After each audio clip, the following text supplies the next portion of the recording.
sorkötelezettségnek sok értelme nincs. Az elmúlt napokban megint felreppent itt a sorkötelezettségnek a híre, mindenféle politikai oldalon megjelent, ezzel nem is kívánnék foglalkozni. Nyilván amit lehet erről tudni, 2004-ben felfüggesztésre került, nem eltörlésre, magyarán szólva bármikor visszaállítható, ez eddig egyik politikai pártnak sem volt érdekében. 18. életévét betöltött férfiakat érinti ugye elsősorban, viszont ami mellette megjelenik, az a hadkötelezettség. Mi nem összekeverendő a sorkötelezettséggel.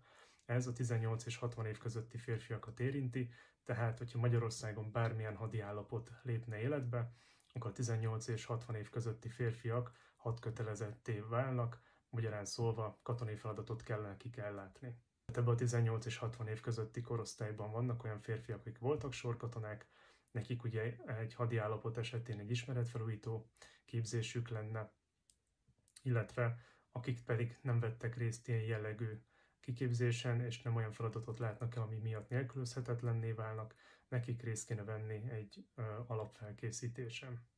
Én azt gondolom, hogy az önmagában a sorkatonaságnak nincs értelme, ezért nem is gondolom, hogy vissza fogják vezetni.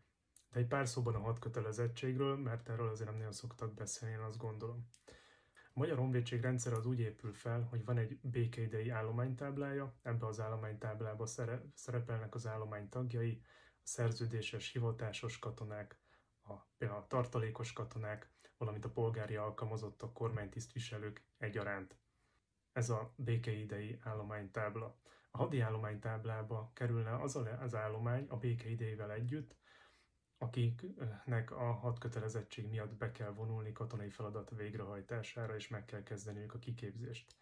Ehhez a teljes adatbázist a belügyminisztérium biztosítja, nem kell ettől tartani, ez más országokban is így van, tehát ez nem egy magyar hungarikum specialitás, hogy nálunk ezeket az adatokat a hadsereg is kezeli, hanem ez más országoknál is egy ilyen alapvető tény, hogy a teljes lakosságra vetítve meg van határozva, hogy mi az a legkisebb kor, mi a legmagasabb kor, ami között hadkötelezettséget kell vállalni a polgároknak, és őket egyébként akkor hogyan, milyen módon hívják be, hogyha ténylegesen erre szükség van.